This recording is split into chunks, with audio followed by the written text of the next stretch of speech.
Hello, KSQD listeners. It's every other Sunday again, and you're listening to Sustainability Now, a bi-weekly KSQD radio show focused on environment, sustainability, and social justice in the Monterey Bay region, California, and the world. I'm your host, Ronnie Lipschitz. Farming is tough enough as it is, but when farmers face the loss of organic certification due to climate-related disasters and wildfires, what can they do? My guests today are Amber Schat and David Obermiller, who will talk about their experience with such challenges and about programs that address them. Amber Schat is a wildfire resilience specialist with the Community Alliance with Family Farmers, a statewide nonprofit that focuses on building sustainable food and farming systems through policy advocacy and on-the-ground programs that create more resilient family farms, communities, and ecosystems. David Obermiller is a farmer with Unearthed Farm and Harvest Fields Organic Farm in Fresno County, which was impacted by wildfire on July 1st, 2022. David has also gone through a certification by the California Certified Organic Farmers, CCOF, and he'll talk about that. I have to read this disclaimer before we proceed. Although CAF has a strong relationship with California Certified Organic Farmers and regularly collaborates with them to provide quality technical assistance to farmers, none of the speakers on this session are employees or representatives of CCOF or other organic certification organizations. However, CCOF staff were supportive of this discussion and provided comments on some of the questions and suggested resources for follow-up. David Obermiller and Amber Schat, welcome to Sustainability Now. Thank you. Excited to be here. Thanks for pronouncing my name correctly. Well, I'll keep trying. Let's start with a few questions about who you are and what you do. So, Amber, can you tell us about your work and about CAF, the program you run, and how you got there? Sure. Yeah. Super excited to be here. CAF is the Community Alliance with Family Farmers, and I work under the Farmer Services Program area. We have a new program called Wildfire Resilience. And basically, the need for this came up in 2018 and 17 in Sonoma County with the Tubbs fire and just chronic impacts across the West happening, and farmers bringing to our attention through our policy listening sessions the need for support in this area. And so CAF leaned in and found some money. And so my position is seed funded through the American Red Cross. And we're looking to sustain that further into the future. But right now, we work in three buckets, primarily preparedness, response, and recovery. So through our recovery program, we offer things like an emergency fund for farmers that have been impacted in different ways. And that's how we met David, actually. So, and through that process, it was really interesting that David was able to bring to our attention something that wasn't on our radar yet because it's a new program, which is the impacts of wildfire retardant on organic farms. Mm-hmm. Well, how are farmers affected by wildfire? Maybe it's useful to make a list. Yeah, so we kind of create two different categories: indirect impacts and direct impacts. So the direct ones are pretty obvious. Like if you have a fire come through your farm or your property that you're leasing, then you've got direct issues, right? Like melted irrigation line and damage to infrastructure. Maybe you've lost buildings. You could have injury to livestock, right? All kinds of crop damage, that sort of thing. But you can be affected by wildfire in other ways too, where you could just be in an area that has extended periods of smoke, and that smoke can affect the light and productivity of your plants, or you can have extreme heat fluctuations within an area like that. Or as we're also seeing now, toxic ash can be an impact that's indirect as well. Yeah, okay. Well, David, why don't you tell us a little bit about your farm, where it is, what you grow, and how I'm particularly interested in how you got into farming. Yeah, great questions. And thanks for having me on as well, Amber. And well, in 2014, I moved to Fresno from Arizona, and I started a small farm in partnership with a local private school. And we were there on their campus until the end of 2019. And our lease ended. We wanted to move on to a different piece of property, and we were looking for property, and then COVID hit, and kind of messed everything up a little bit. So we actually found the property we're on now at the end of 2020, and it took us about a year to develop all the infrastructure. This property had been vacant for a long time, and all the plumbing in the ground was old iron pipe, and there was nothing here but power and a well. That's all we had to work with, and old pipe. So we spent the first year or so just building infrastructure, and started planting and selling in the fall of 2021. Got our organic certification in the fall of 2021, and that led us into the spring and the wildfire we experienced this summer. My personal background, I became a vegetarian in 2000 roughly. And that's a whole nother conversation, but kind of a variety of reasons for it. But that led me into the food quality conversation, how food is raised, how food is grown, whether it's factory farming or industrialized food, everything from chemicals and animal feedlots was all very interesting to me from first from a human health perspective, food quality perspective. Also, I guess you could say ethical questions about food and how food is raised. Well, once I was into the vegetarian scene, the question for me was, well, why don't I try growing some of my own food? I started a small garden, and I kind of liked it. And it kind of developed from there into, hey, maybe I want to do this more full time. And I went and worked on a farm in Arizona for about 4 years. I was living in Arizona at the time. I spent 4 years on an organic farm in southern Arizona, just outside of Tucson, until I got the invitation to work with the school here in Fresno. So yeah, kind of been an interesting journey along the way, going from born in the Midwest to a steak and potatoes family to becoming an organic farmer. Is probably not quite what was on my family's radar nor on mine, but here I am. Did you get any kind of formal training in farming and agriculture in college or something like that? No, studied No? completely unrelated subjects in Okay. college. And other than the few years on the farm in Arizona, everything else has been trial and error, or trial by fire, or however you might say that. Yeah, yeah. Well, so you've got an organic certified farm, and Yes. I mean, I think our listeners might be interested in hearing what that means and how you get that certification. Yeah, good question. So the federal government, early 2000s, established the National Organic Program. And the National Organic Program has a set of standards that regulate the definition of the word organic. They regulate practices that organic farms can use if they want to, or I should say, not only practices they can use, but things that they can't do if you want to obtain the organic certification. This might be overgeneralized or overly simplistic, but I think the line is there are certain inputs that a farm cannot use if it wants to be organic, whether that's herbicides or pesticides, fertilizer. There are just certain things that a farm can and cannot do if it wants to be organic.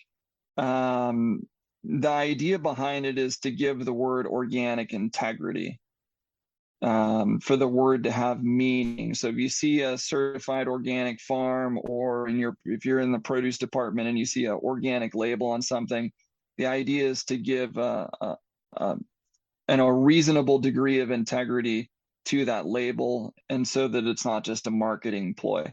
For me as a farm, what that might look like is fertilizers that aren't synthetic. So I have to use naturally derived fertilizers, or a naturally derived pesticide. There are organic pesticides. Yeah. And we can't think of pesticide as inherently bad, but there are organic pesticides, there's organic herbicides, organic fertilizers, and those things are all naturally derived products, either from plants or other naturally occurring products. So you set your farm up in such a way that its practices are consistent with the standards in the National Organic Program. Then you go through an inspection, and an inspector comes out and does a site walk of the farm,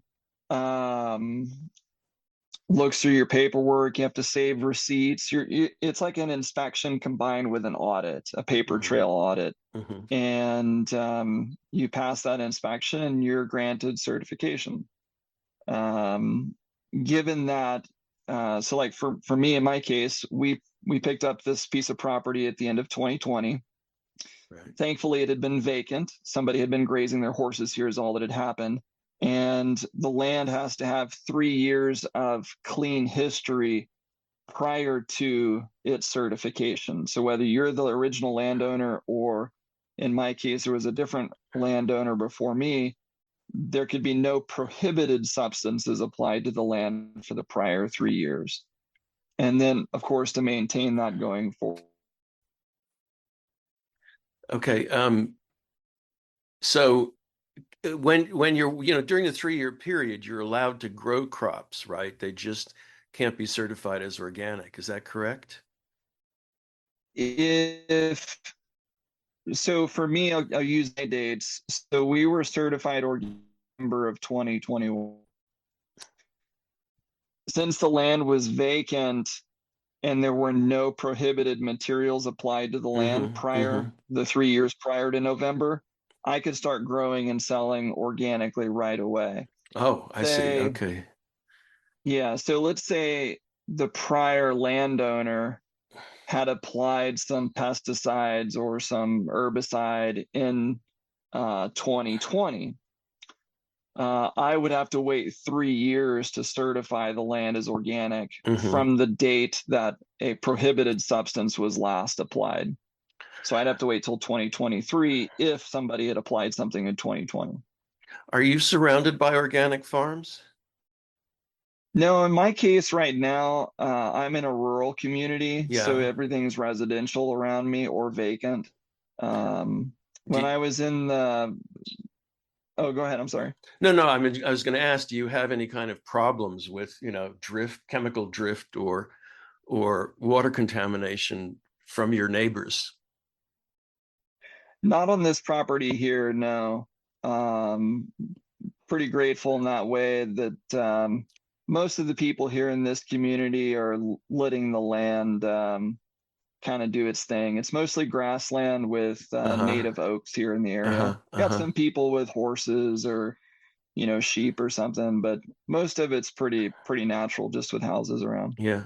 So this question maybe is for Amber. I know that in the Salinas Valley, there are small organic farmers, but there are also big farms that use synthetic pesticides. And so what happens to an organic certified farm if chemicals or pesticides drift onto the farm, or the water is contaminated with synthetic substances?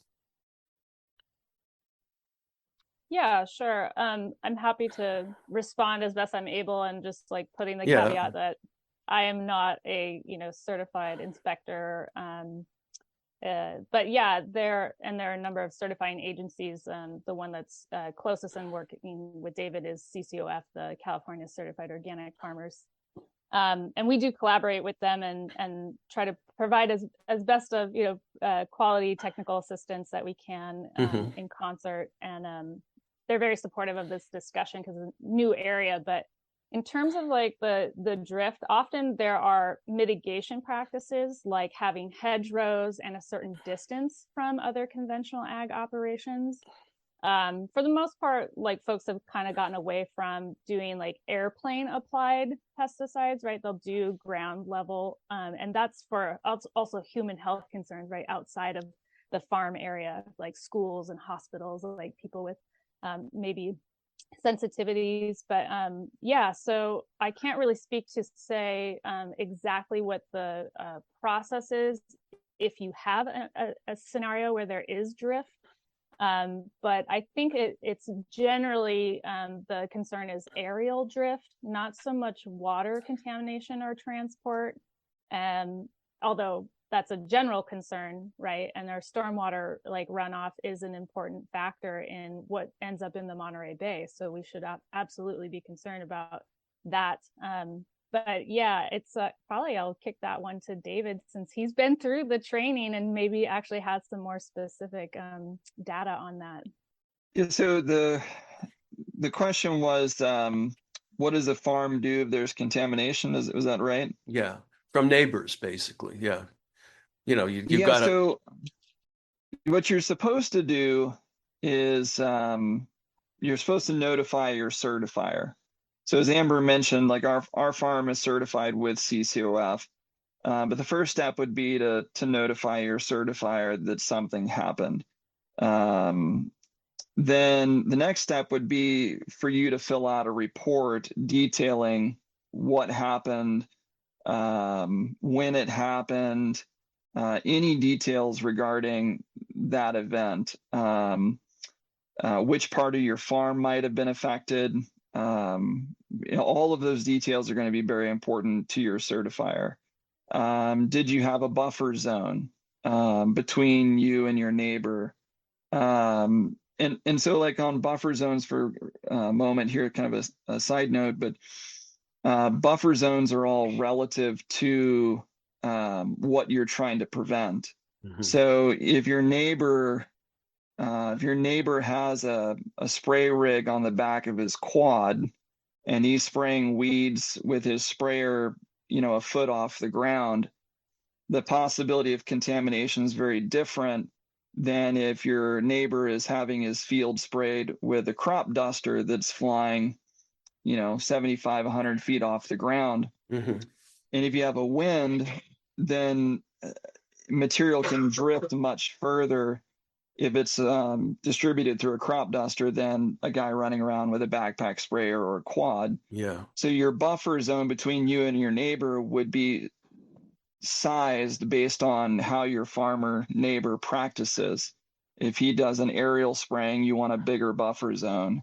If he does other types of spraying, you could maybe shrink that buffer zone. So your buffer zones are all dependent upon your neighbor's practices and what you're trying to prevent. So, and your certifier is going to want to know that too. How much of a buffer zone did you have?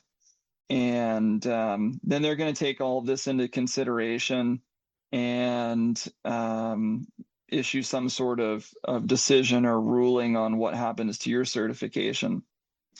And there's a distinction too that certifiers make between direct applications, as they call them, direct applications, versus drift. Mm-hmm. So going back to your neighbor, and he's got, acres and acres of almonds, say, and he's having his crop sprayed with a crop duster in the air. Yeah. If the crop duster releases the chemical and stops at the end of your neighbor's row, but the wind blows and drifts the material into your property, that's one thing. If the crop duster miscalculates and is still spraying when he flies over the top of your field, that would be a direct application. And certifiers look at that. I shouldn't say certifiers, the National Organic Program standards look at those events differently, Mm-hmm. where it's directly applied versus its drift. And that difference is if a direct application, you're probably looking at a 3-year suspension of your certification. If it's drift, then you're more likely to be 1-year suspension. And I think that has to do with the amount of material that actually winds up in your field. Because if it's directly applied, you're going to have a much higher level of contamination than if some drifts in on the wind. Right. But there's no the neighbor is not subject to any kind of laws or regulations, right? This is basically they if they're nice guys, they won't do it, right? But they have no particular obligation to be careful. That's a great question. I've never had I've never had neighbors that I had to Oh, worry about. Like even when I was in Fresno on my lease ground originally, we never had any neighbors that were a source of risk to us. But I think so. I don't want to go out too far on a limb, but I believe that when you have neighbors and you certify your land as organic, I'm talking about neighboring farmers, yeah, that yeah. you are required by your certifier to contact your neighbors, notify them of your operation and the impacts of their practices potentially upon your farm. And in that process of notifying your neighbors, there may be some legal protection for farmers who are contaminated by maybe negligent neighbors who are careless. There may be some legal protections there for that. Don't hold me to that 100%, but Well, I believe there may be some stuff there. I mean, I can see the possibility of a civil suit if there are considerable losses, right, as a result of Yes. negligence. But, and who knows how that would work out. I imagine there have been cases, but we're not lawyers, and so we haven't looked into those cases. It's just that CCOF sent us answers to some questions that we had about this, and here it's basically says, if contamination drift is no fault of the grower would be required to take steps to prevent such contamination from happening in the future, such as notifying their neighbor that they are organic or enhancing their buffer, which is, basically what you said, but you're relying on the goodwill of the neighbor, Yes. which we find is often a thin reed, on which to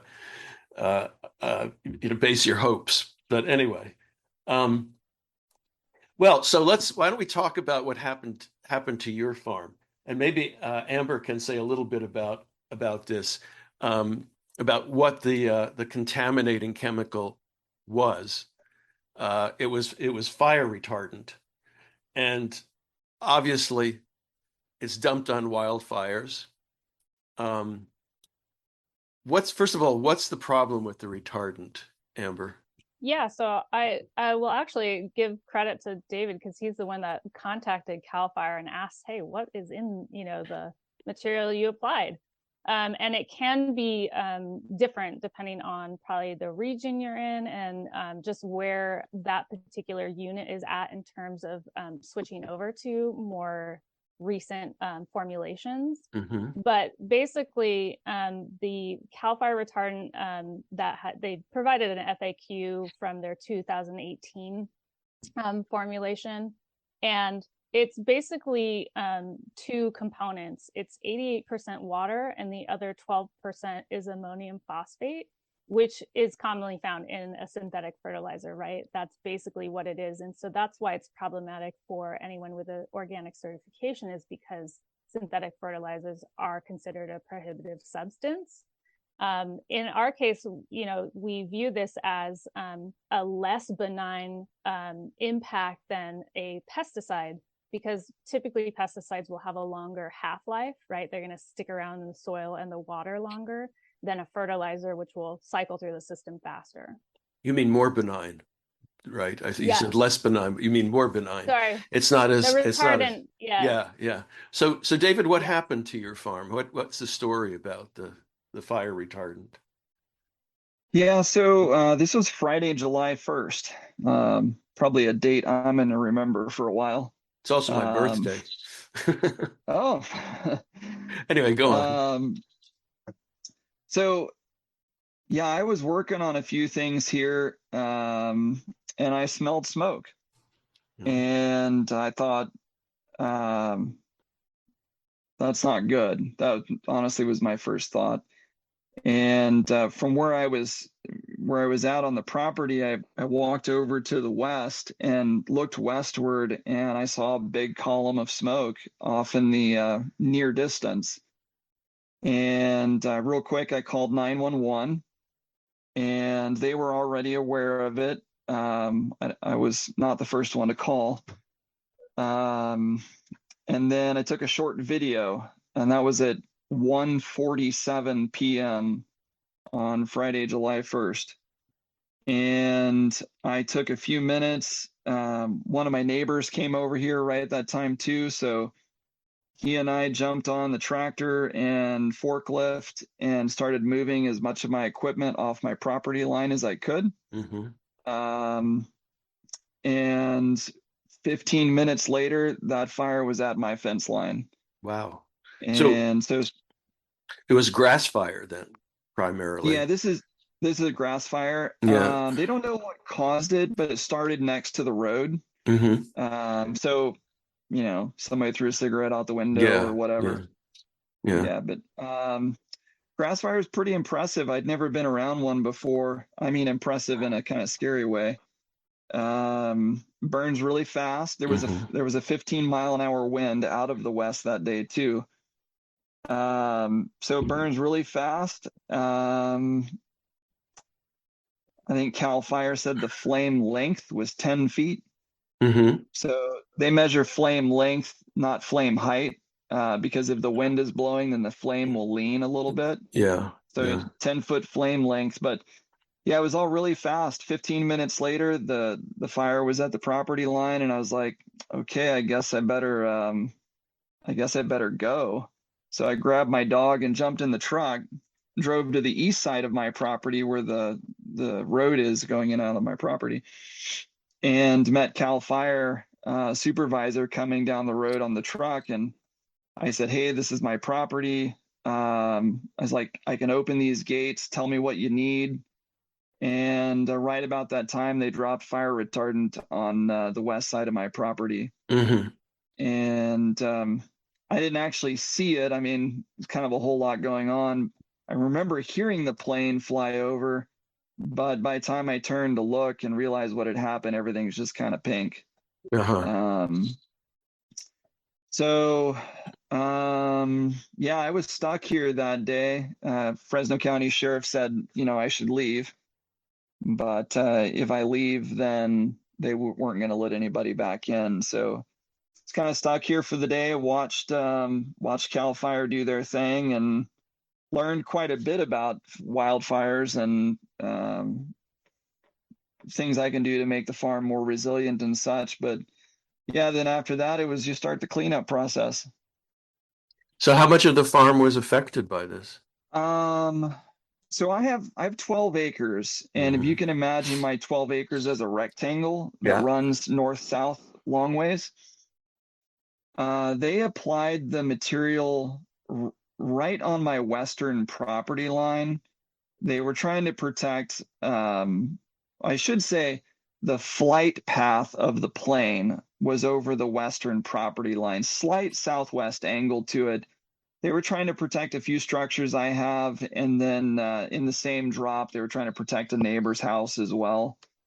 So the direct application of it was like a 75-foot wide swath, maybe 100 feet swath that ran mostly south, but slightly south-southwest through the western edge of my property and then into the neighbor's property. But then I mentioned that 15-mile-an-hour wind, and the smaller particles, I should say droplets, because everything in that 75-foot path or 100-foot path, it was basically a blanket of pink. Rocks, trees, the ground, buildings, equipment. So the heavy blanket was just a solid blanket, but the droplets all drifted eastward and affected a pretty good chunk of my property. I can't say exactly, but I'd say probably good half of the 12 acres for sure. Everywhere we were growing things was affected. All the crops we had in the ground were affected, except for one that I had a silage tarp on top of for weed suppression. But yeah, it was pretty thorough coverage. So then what did you do about it? I mean, did you have to just leave it? Is there a way does the stuff disappear? Does it wash off? I mean, or do you have pink crops for the rest of the season? What happens? Yeah, great question. So, well,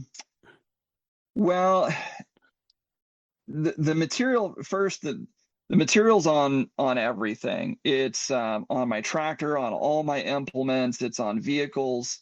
I have an outdoor packing area with shade cloth over it, so it's on all of my packing equipment. I had shade cloth on my propagation house where we grow our seedlings. Mm-hmm.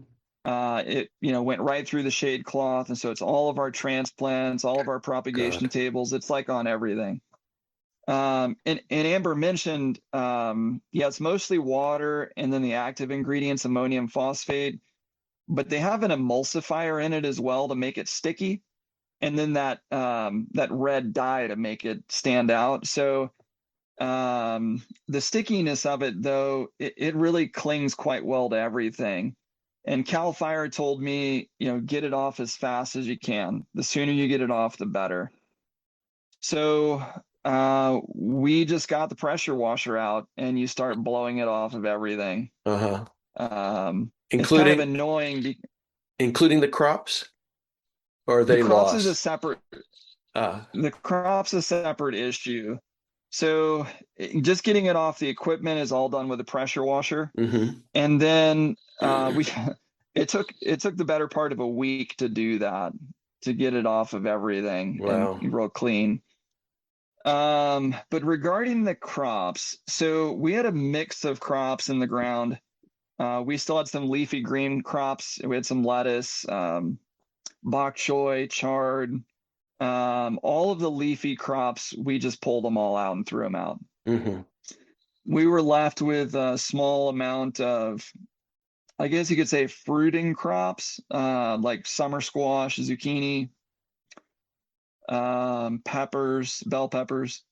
And as we were talking with our certifier, looking into food safety issues, what we decided to do was to remove all of the fruit that had been contaminated and throw all of that fruit out. Mm-hmm. And then, plants like zucchini and bell peppers, they're constantly flowering and producing new fruit. Yeah. So we just waited for the new fruit to come on, Mm-hmm. and then we resumed selling that fruit to the local store that we sell to, Mm-hmm. and selling it as non-organic. So we had to sell it as conventional. Mm-hmm. Mm-hmm. The only other thing we had was like basil. Basil you can cut back really hard, and then it produces a lot of new growth. So it's kind of the same thing there. Is you just pull out and throw away everything that's an edible vegetable leafy type crop, and then we saved whatever would regrow and produce new fruit that would be clean. How does this affect your certification, your organic certification? That was what we were wanting to know too. Right. Yeah. My gut response was, this is bad. Like, we had just gotten certified in November. It hadn't even been just barely 6 months, and I was like, this is terrible. And by the way, I'm really grateful for Cal Fire. These guys were amazing. Their response time was fast. They hit it really hard. They stopped the fire at 65 acres, and though they applied retardant to my property, it would have been a lot worse if they hadn't done what they did. Mm-hmm. That fire would have burned straight through. I actually purchased this property, as I mentioned, in 2020, and at the time we had the big creek fire burning up in the Shaver Lake, Huntington Lake area. Mm-hmm. And that was a huge fire. And so no one was offering fire insurance in my area. So all of my structures are unprotected. So, I'm extremely grateful to Cal Fire and their response time. And, while it's inconvenient in many ways to have retardant dropped on your property, it was certainly better than the potential alternative of it burning straight through and losing a lot more. Yeah. But so I contacted my certifier, and I told them what happened over the phone. And then, as I mentioned earlier, they asked me to fill out a report and detail everything that happened. And again, CAL FIRE helped me out a lot, helped me identify their flight path, and to designate where on the farm they thought the material was directly applied versus where it was drift. And, helped me with knowing the wind speeds, and CAL FIRE again was just tremendously helpful. And we submit all of that information to CCOF, and we wait for them to do their internal review and make a decision.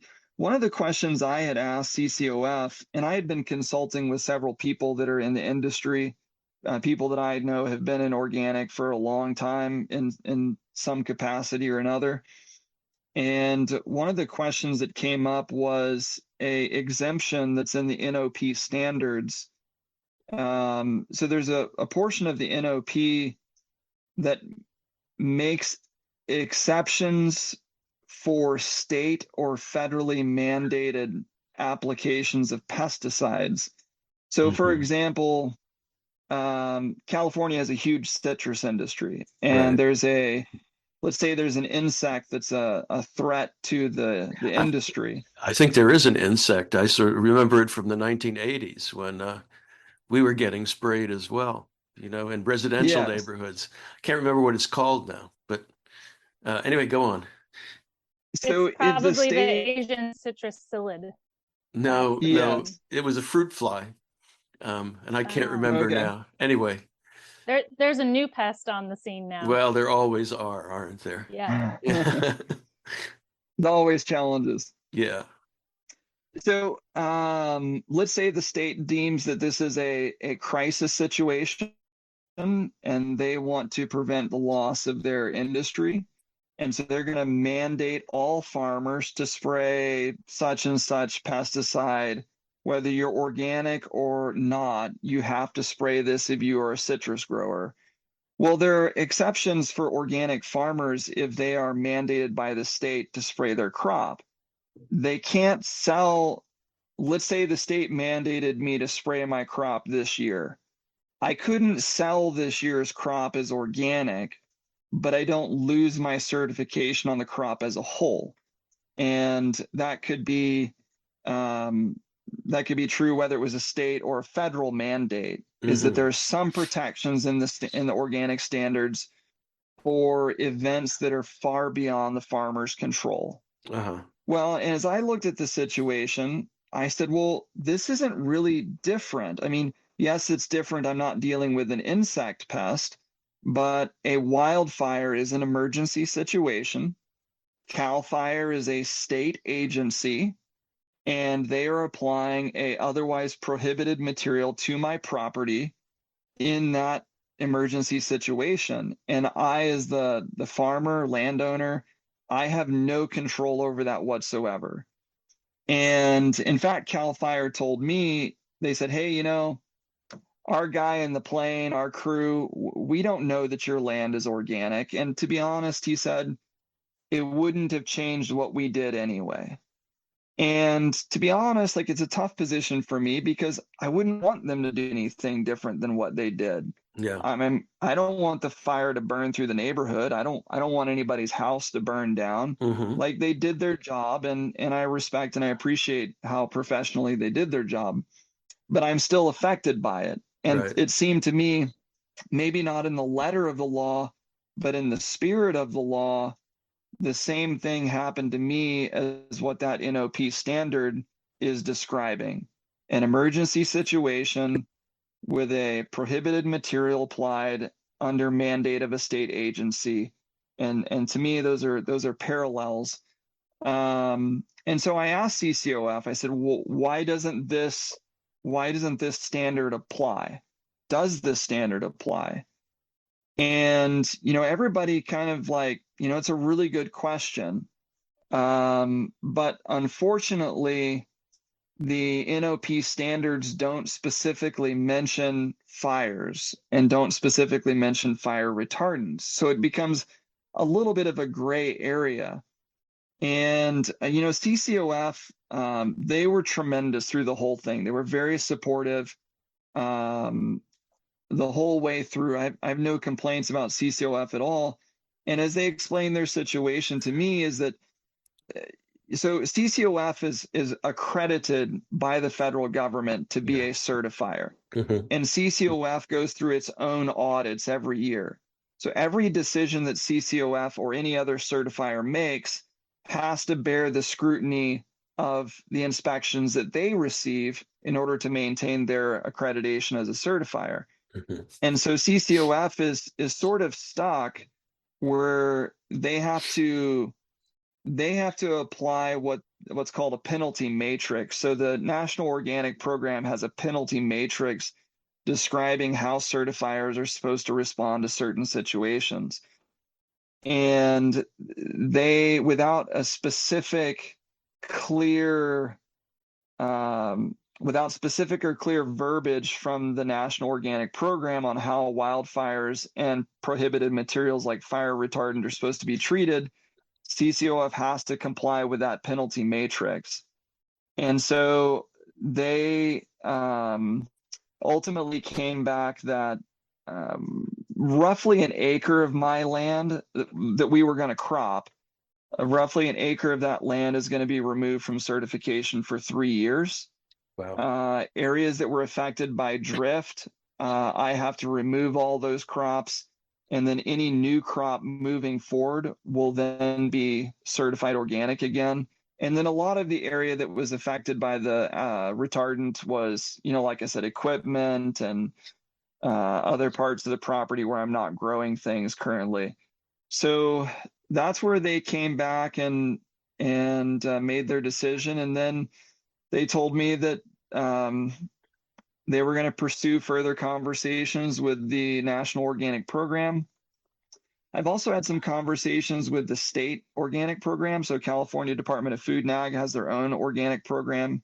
I've had some conversations with a few of them, and there's kind of consensus that this issue of wildfires and fire retardants needs to be addressed more clearly by the National Organic Program. So there's clear guidance on what certifiers and what farmers can do in response to this. Mm-hmm. Well, Amber, how widespread a problem is this? I mean, given the wildfires that we've seen over the last, 5 or 10 years, presumably David is not the first farmer, to have experienced this. Do you have any data? Have you heard from anyone else about it? Yeah, that's a good question. We have heard from other farmers, and we've only been working in this space, right, for informally for a few years, but officially in this program for about 8 months. Yeah. So on my particular list, I've spoken with 3 individual farmers in California just this season that have been affected. So presumably that's probably the tip of the iceberg, right? Like either in terms of folks that are sharing that information with others, right? And so it's getting to our ears, or have been impacted directly. So I'm not even sure that some folks understand that it's a prohibitive substance, right? They may not even know.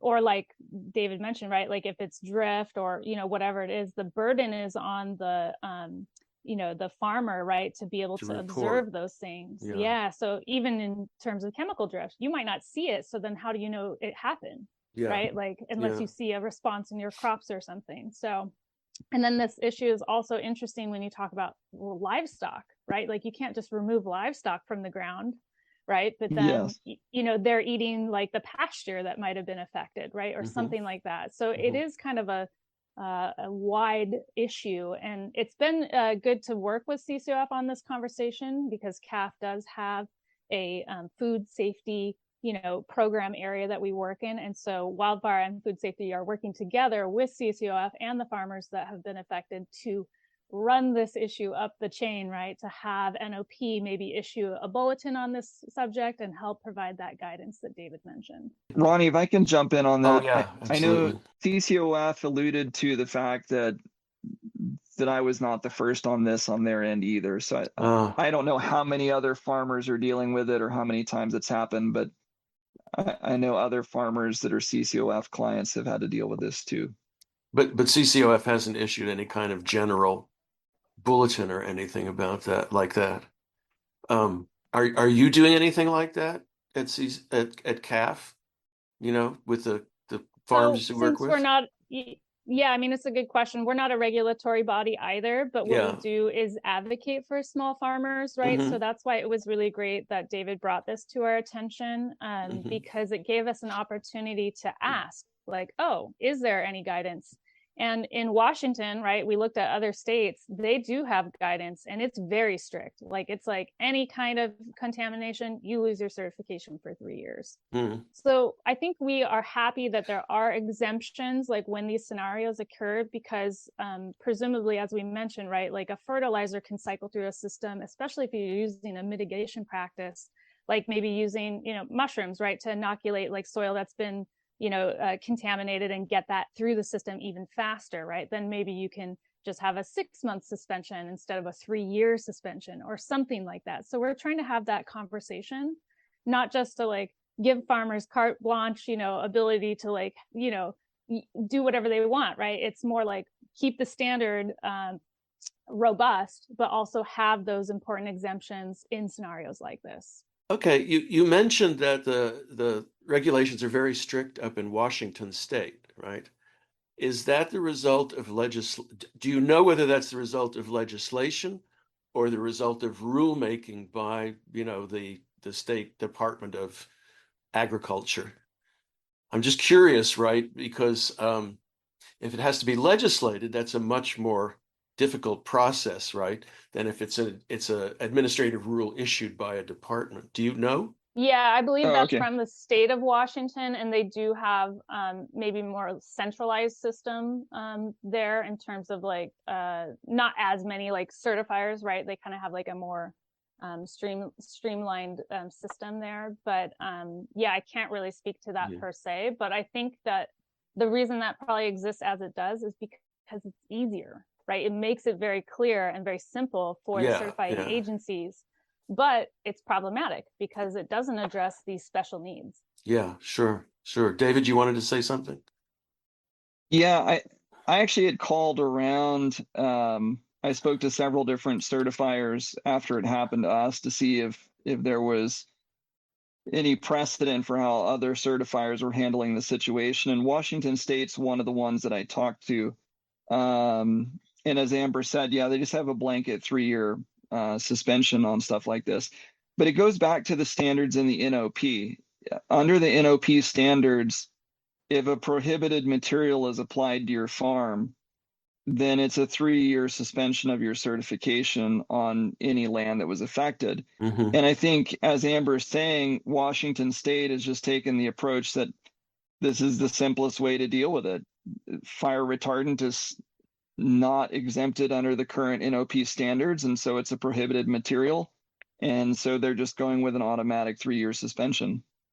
But it really goes back to the issue of it being an NOP, a National Organic Program standard, and that the NOP needs to issue some sort of clarification that these certifiers can follow then. Because Washington State Department of Ag is their own certifier, but they still fall underneath the NOP standards. Right. They're not independent of the NOP standards. They still fall underneath it. So without some sort of bulletin or clarification from the NOP, these certifiers, as I understand it, are kind of stuck with just viewing fire retardant as a prohibited material, kind of end of story. I mean, I suppose the solution is to develop an organic fire retardant, right? I can't see why, you couldn't, if it's ammonium phosphate, I mean, I'm not a chemist, but I don't see why you couldn't find organic sources, of the ammonia molecule.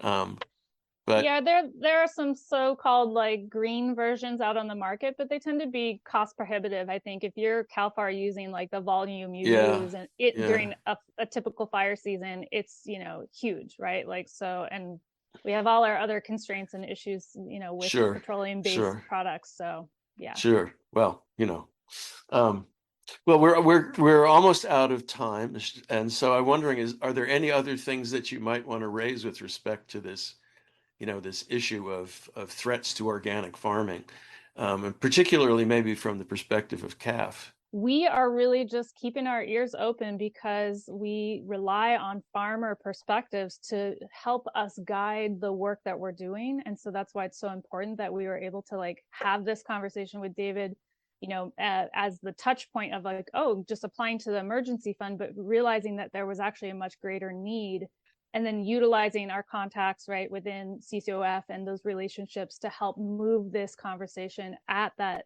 like federal level to get some traction and some guidance. Because even if they decided to do something like Washington State, right, and have a hard line, well, at least then we can provide that information to farmers so they know what the process is and what to expect. Because when it's not clear, it's very confusing, it's very time consuming, it's frustrating. There's a lot of mixed communication in that process. So our biggest goal is to provide quality TA and quality resources for farmers. And so right now, we're still developing this, approach to see what we can do in this space. But we're very supportive of, the perspective that David's taken, that this is very similar to that other exemption situation. And so we are advocating for that on his behalf and also other small farmers, of course. Well, just as a last point, what other services is your program offering to farmers? So within the wildfire program, I would say, again, just to reiterate, we work in those three buckets of preparedness, response, and recovery. And preparedness tends to be the biggest bucket because there's so much work to do, right? So much deferred maintenance. So that can look like fuel reduction or, any kind of tool like prescribed burning or livestock grazing to help reduce fuels. But it can also look like, utilizing other methods, just standard ecological farming methods that people don't realize. Even just adding compost actually helps your soils be more prepared to attenuate heat stress or other issues from wildfire. And so there's different resources that we create and put on our website. We have a nice landing page there, but we also do peer-to-peer learning events, field days, town halls like this one. So folks can come out and hear from other farmers about the practices that they're doing, get a hands-on, component, and then take that back with them. And then with response, or what is it? Yeah. After, response, the last one. Yeah. Yeah, response really entails like what are folks doing during an event, right? Like, and as David mentioned, if you leave your property, right, it's going to be difficult to get back in. So some counties have started to develop things like ag or livestock pass programs for agricultural operators that are at commercial level, which allows them to do a training each year, right, and understand like what are the safety concerns, et cetera. How can I get back in to like water my livestock or my crops or whatever it might be? And so those are some tools that we're trying to work with the folks who are developing that, which is typically like county, sheriff's department, CAL FIRE and or like a UC cooperative extension, livestock advisor or small farm advisor. And not all counties have those programs, but just getting folks the information they need to understand what their options are in their area, as well as what are the resources for farm worker safety, what are the what are the evacuation concerns that farmers have, because those are different from a typical residential situation. So we try to take that existing information and just make it very, very farmer facing. And then for recovery. So David's actually an awardee of our emergency fund, which is really exciting. So that's all monies from the American Red Cross. We just did mini awards for 40 farmers this year, $5,000, which is a drop in the bucket, right? But at least it helps maybe like get through those hard periods and like, help recover any equipment that's lost or employee, time. Illness, smoke damage. There's all kinds of reasons that people need that kind of just, financial support. But then also it's just this technical support. Sometimes, they may not qualify for whatever we're offering, but we can connect them with other existing Farm Service Agency, USDA, CDFA, services and programs that can help support them through those issues. Well, David and Amber, I want to thank you for being my guests on Sustainability Now and, talking with me about this very important topic. Thank you for having me on. Such a pleasure. Thank you both.